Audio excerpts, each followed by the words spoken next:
Good morning, Morai Rabotai, Bruchem Abayim. We are continuing on Masechet Succah, and we are on Daf Yud Zayin, Amud Bet, 20 lines down from the top of the Amud. Today's Amud is being learned as a zchut for the Refuah Shelema of Esther Bracha Bat Chaya, Rachel Simcha Bat Nahid, Nisim Ben Miriam. That should all have Refuah Shelema, full recovery, Be'ezrat Hashem, Amen. This month's learning of the community has been dedicated graciously by the Shea family, Kohen family, Dayan families. Should be an ultimate zchut for all of their mishpachot, Be'ezrat Hashem, Amen. So we are amidst a two-language girsas in the Gemara between the two major yeshivot in Bavel. Well, they're usually Surah and Pumbedita. Here would be Surah and Naharda. I think yesterday we mentioned the Pumbedita. But in Surah and Naharda, of how exactly the Machloket Amoraim unfolded when discussing what is allowed in the middle of a large sukkah. We had yesterday the discussion between Rabbah versus Rav and Shmuel together combined. Rav and Shmuel both saying that in the middle of the sukkah you have 3 tfachim avir that is posel and 4 tfachim ksach pasul. In other words, in order for a sukkah to become pasul when you have nothing in the middle going across, just air, merely 3 tfachim of that, as soon as it's 3 tfachim, pasul. If you have schach pasul, if you have metal beams or other items that are not kasher for schach, then 4 tfachim of that would be what you need to render the sukkah pasul. And Rabbah was the one that said, no, whether you're on the side, which you have anyways the concept of dofan akuma, or in the middle of the sukkah, 4 tfachim is nothing. 4 amot is what you need. In order to passel and render it invalid, you need 4 amot. And we went back and forth. Now we're going to see a second version of saying that, the way they said it in Naharda, which is really the city of Shmuel. And that was said as Machloket Rav and Shmuel. Now everything stays the same. Rav is what changes. Shmuel stays the same.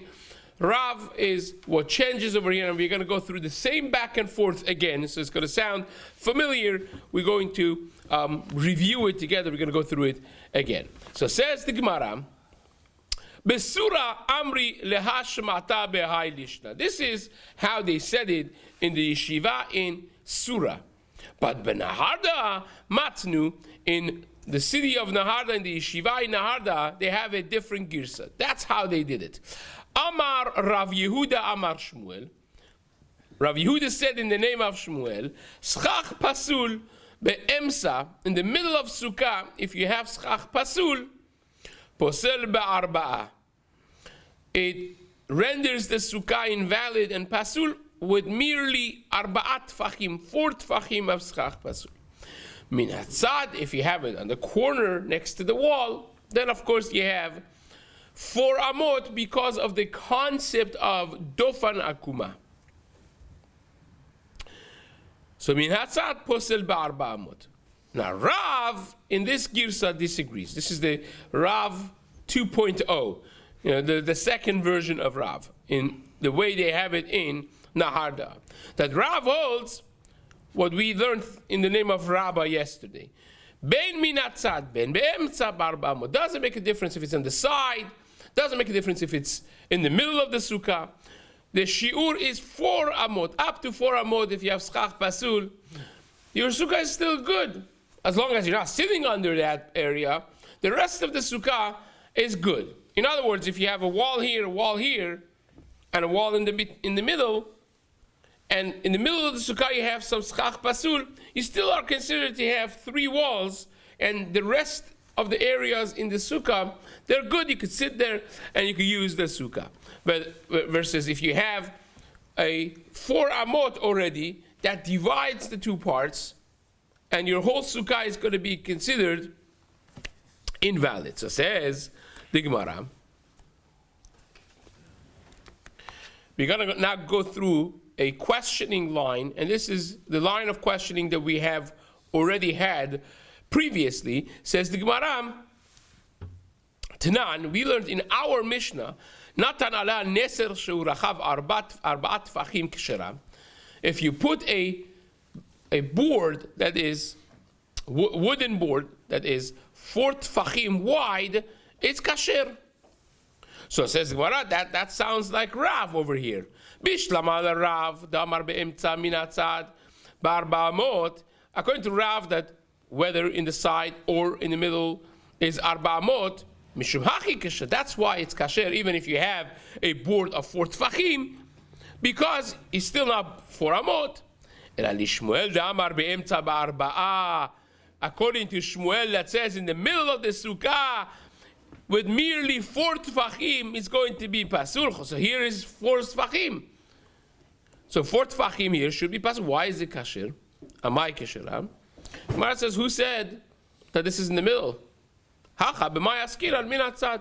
He's talking about from the side. That's why it's still kasher, because it could be, it's schach pasul, the 4 tfachim, but the sukkah still is kasher because you have the concept of Tofan akuma. That's why it's kasher. One more attack on this. Tashma. Shne sedrim mistarfim, shne nisarim en mistarfim. We learned in Braita that 2 pieces of cloth, they are mistaref, they are added up together to be a schach pasul, but 2 pieces of wood, boards, and mistarfim, they are not added up to pasul the sukkah. Rabbi Meir says, Nesarim kesadinin. Rabbi Meir says, no, they are mistarif.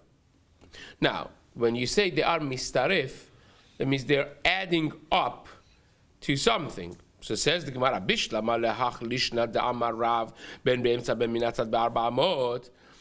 According to Rav, that you need to add up the schach pasul to 4 amot, so it makes sense, mistarfin, right?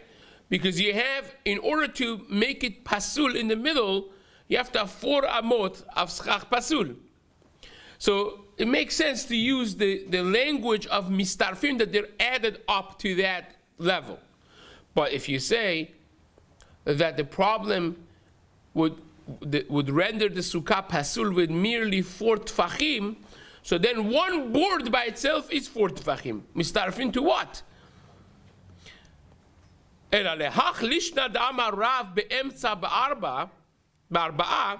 According to the first version of Rav that we did yesterday, that Rav holds with merely 4 tfachim in the middle, it's pasul. Hechidami, what's the case? If it has 4 tfachim, the board, the piece of wood has 4 tfachim of width, then mistarfim, you don't need mistarfim. It by itself, one piece is posel. One piece is got to be pasul. Mistarfim to what? You don't need to add up anything. It by itself is going to render the sukkah invalid. And if he doesn't have 4, then you could use many of these boards in the whole sukkah and it's going to be kasher.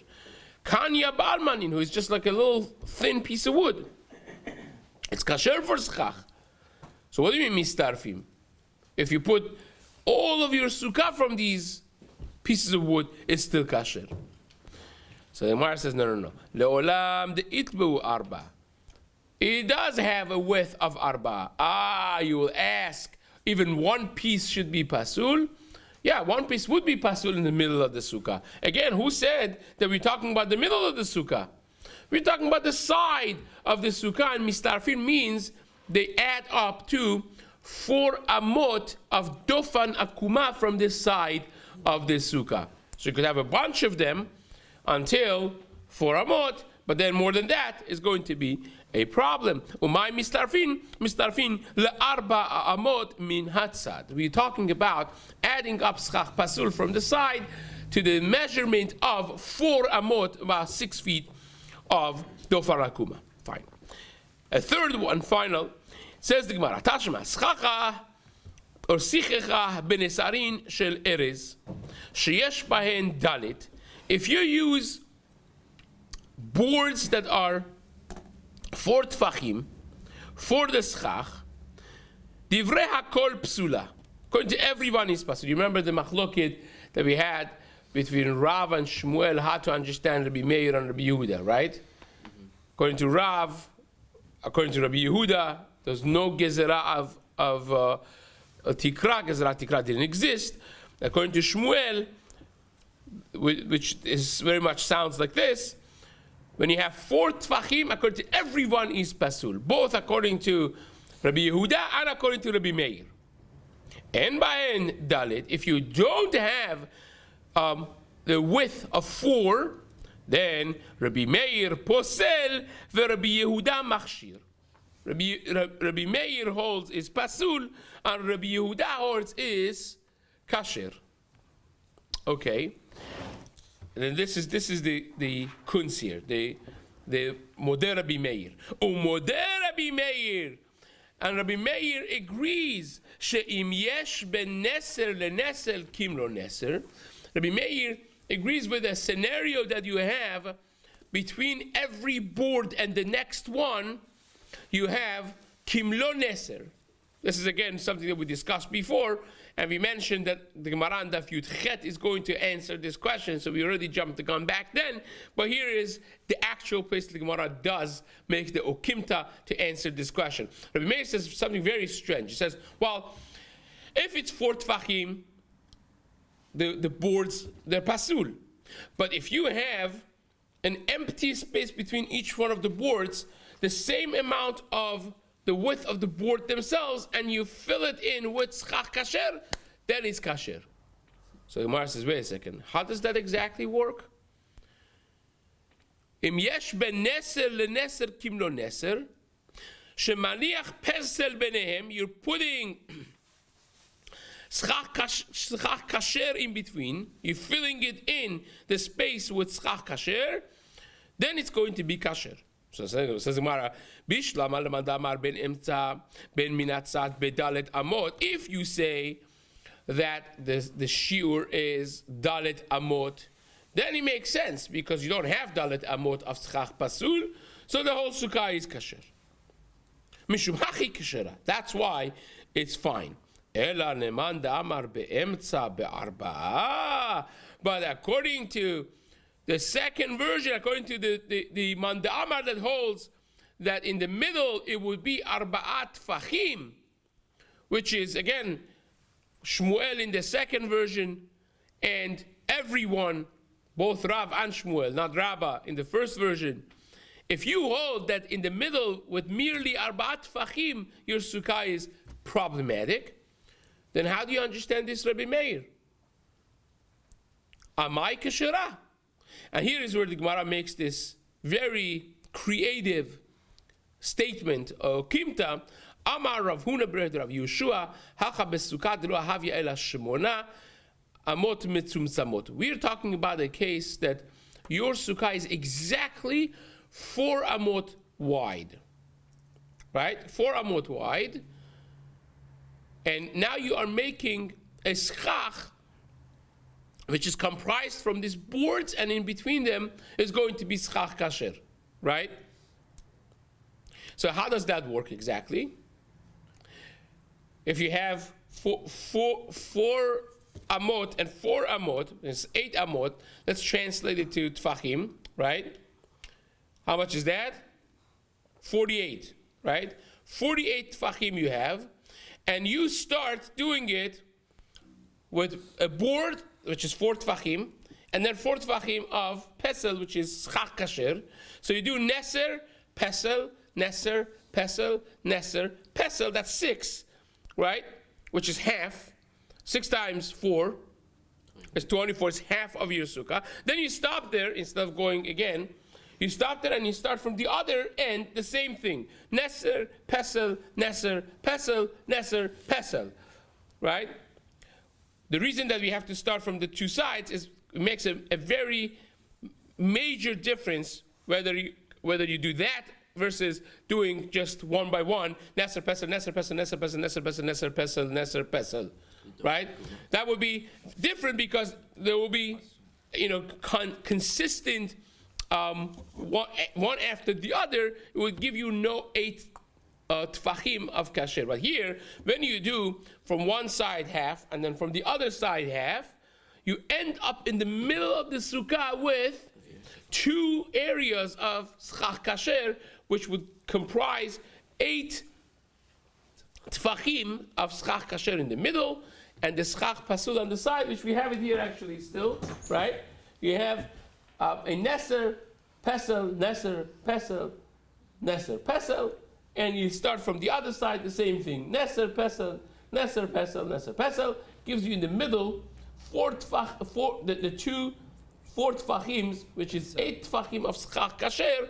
And these areas, even though that according to this language, each one of these is enough to make the sukkah pasul, we don't care because the wall is here and this is less than 4 amot. So you will have a dofar akuma from this side, a dofar akuma from that side, and in the middle you will have 8 tfachim of schach kasher, which is more than the minimum amount of required sukkah ketana, and therefore it's kasher. You could sleep under it only. You could sleep and sit only, that's the only area of your sukkah which is kasher, but at the end of the day you have a sukkah kashera, right? So that answers the question. So let's read it inside. Using that logic, you just put nothing there? Nothing where? No, this is all schach kasher. These are boards, and in between the area, here you put schach kasher, right? You put leaves. So says the Gemara.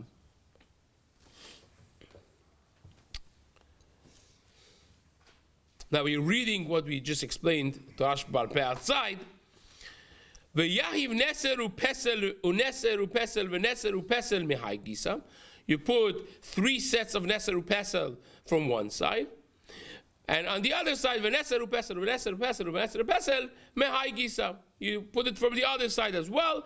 You will end up with 2 psalim, 2 areas of schach kasher in the middle, which would be 8 tfachim combined.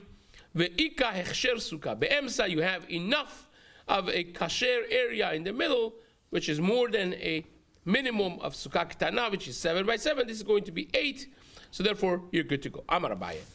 Avir shlosha besukkah gedola umi'ato ben bekanim ben beshepudin heve miut. You going back to the discussion of when you have open area without any schach, just avir, in the middle of the sukkah that we mentioned before, it's going to be with merely 3 tfachim, and it's going to be pasul, right? Now, if you have 3 tfachim of avir, now you want to fix it, says Abaye, you drop some schach pasul next to it, right? So out of the 3 tfachim, imagine you occupy one of those 3 tfachim with schach pasul. So now you no longer have 3 tfachim of avir, right? You have 2 tfachim of avir and 1 tefach of schach pasul. So in sukkah gedola, in a large sukkah, that aside from this 3 tfachim, you have shiur of sukkah, have a miut. It will be fine. So even if you filled in an area of this open 3 tfachim, some part of it you filled in with schach pasul, you're still good. But besukkah ketana, but in a small sukkah, you only could fill in with schach kasher. That 3 tfachim of open air that you have, you could only diminish it with schach kasher. You put schach kasher, and now you are good. Because if you put schach pasul, b'shepudin lo heve miut, it will not be considered miut because you need that area as a part of your sukkah, so it has to be all schach kasher.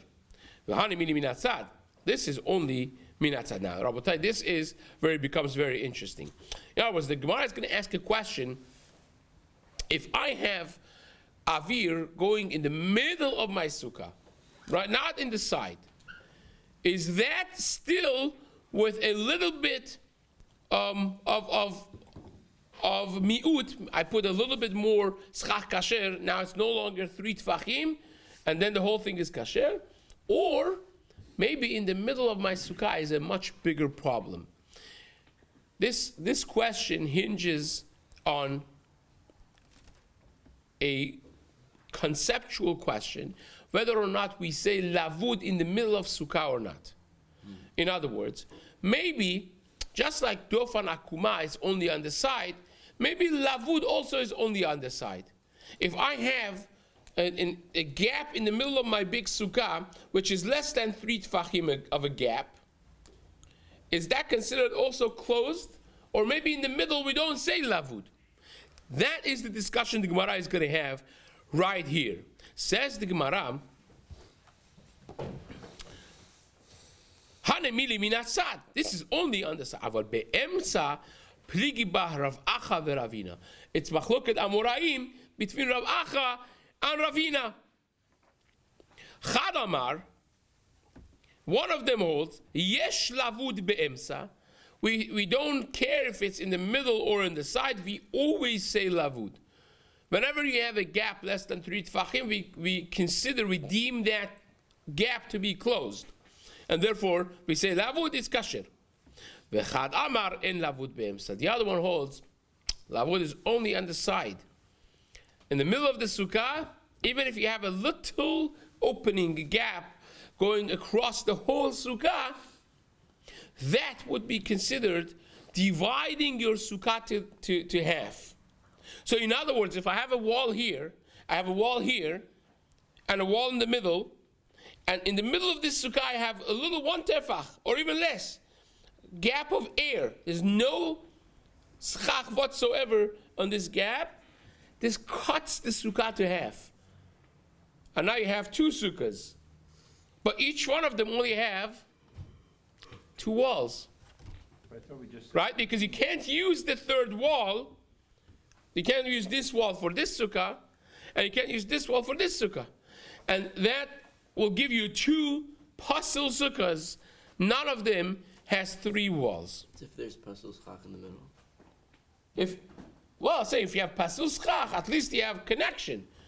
But if you have avir in this language, avir is way worse than schach pasul, because a little tiny bit of avir that goes across the whole sukkah will divide your sukkah to the half, because we don't say lavud. And if you don't say lavud, then correct that it's not posel my sukkah here, but it divides the 2 areas from each other. And if each one of them doesn't have its own 3 walls, then you're in deep trouble. So that's the machloket Amoraim over here. But we said before it required 3 tfachim of air. Correct. So the machloket Amoraim over here is, if the 3 tfachim that we mentioned before is only on the side, or is it also in the middle of the sukkah? Maybe it's only on the side. So says the Gemara,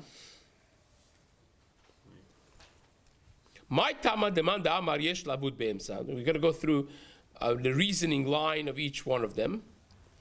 So what's the reason for the manda amar that says there is lavud in the middle? The Tanya, it's a braita.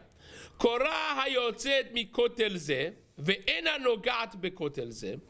We have in halachot of eruvei, chaserot, and shitufei mevoot, a maboy, a dead-end cul-de-sac that you want to make it available for carrying from different courtyards to one another on Shabbat.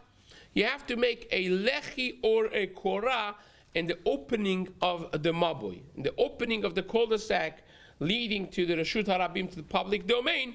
You have to make either a lechi, which is a beam on the side, or a korah, a beam going across the top, right? So this beam going across the top, the Braita discusses, what if the beam doesn't go all the way across the top? What if I have a beam coming from one wall and a beam coming from the other wall, and they meet in the middle, less than 3 tfachim of air between them? Is that considered a kosher korah? Or do I have to, that's invalid, and I have to make another one? It's not reaching each other in the middle. So that is exactly our case. Korah which does not meet the other one, but there's less than 3 tfachim in between, so you could say lavud. So says the Braita, Korah hayotza mikotel ze. If you have one beam coming out of one side of the wall, in the opening of this cul-de-sac, this maboy, ve'ena nogat bekotel, it does not reach the other kotel, which again, this is, I jumped the case. The first case is, you have one long beam that comes and doesn't reach the other wall. It's less than 3 tfachim close to the wall. So that would be lavud minatzad, right? Or, says the Braita, וכן שתי קורות, אחת יוצאה מכותל זה ואחת יוצאה מכותל אחר. And same would be when you have 2 beams coming from this wall and this wall, but not reaching each other, having less than 3 tfachim in the middle. ואינה נוגעות זו בזו, and they don't touch, but they're פחות משלושה, אינו צריך להביא קורה אחרת. If you have less than 3 tfachim in the middle of these 2 beams, we consider, we deem them attached. We consider as if they are touching because less than lavud, we say it's attached. So it says less than 3 is lavud, it's attached. Says the Gemara, if they're more than 3 or more, sarich lavi kora achera, then it's not considered touching, it's not lavud, and you have to bring a different beam to connect it. So there, I see that lavud be'emsa works. Says, wow, that's like a checkmate, right? You brought like a direct braita. So how does the other person deal with this? Says, no, the other one is not so impressed because ve'idach shani korot de Rabbanan. The whole concept of eruv is the Rabbanan. We are talking about deoraita things over here. Sukkah is kasher, not kasher is deoraita. So by deoraitas, we are more machmir maybe to require an actual lavud, which is only from the side. This Korah is eruvin is the Rabbanan, we are mekel, that even be'emtza it works. Fine. Now, what's the reasoning line of the other Manda Amar? My Tama de Manda Amar en lavud be'emtza. The one who holds there's no lavud in the middle. Where is his raya from? It's not. It's a Mishnah in Ohalot. Says the Gemara, the Mishnah in Ohalot teaches us that whenever you have a piece of corpse, when you have dead body in a room under a ceiling, everything that's under the ceiling with this piece of dead is going to become tameh, right? There are exceptions to the rule. The direct exception is if you have a skylight, right? It's open to the air, right? In one area. So you have, let's say, a kli, you have something sitting directly beneath the skylight, directly beneath this open hole in the ceiling. So and another part of the room, there is this corpse. So everything else in this room under the same ceiling becomes tameh, aside from that vessel that is directly beneath the open air, because there's nothing ma'ahil over that, right? And if the corpse is directly beneath the open air, directly under the skylight, then everything in the room is kasher. Everything is tower. Doesn't affect anything because there's no oil above the mat. Like a hole in the roof? Hole in the roof. Now, the Mishnah discusses the size of this hole in the roof, right? And we would be assuming that anything less than 3 tfachim is going to be considered closed up, right? That's what we would think. Lavud.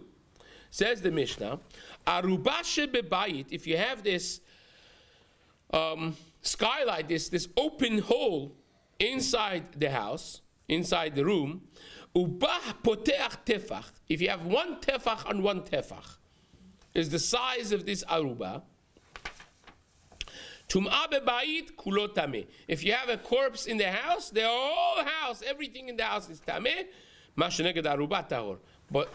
But something that's underneath this aruba. If something directly is beneath this open hole, that thing does not become tameh because it's not under the ceiling, right? Says the Gemara, keneged aruba, if the met is tum'ah keneged aruba, if the corpse is under the aruba, then kol habayit kulo tahor. The entire house is tahor because there's nothing sealing over the piece of met, the corpse. Says the Gemara, in ba'aruba poteach tefach. If the hole doesn't even have one tefach of opening, it's less than tefach open, right? Tum'ah bebayit, again the same halacha. If you have a corpse in the house, tum'ah in the house, then the whole house is going to be tameh.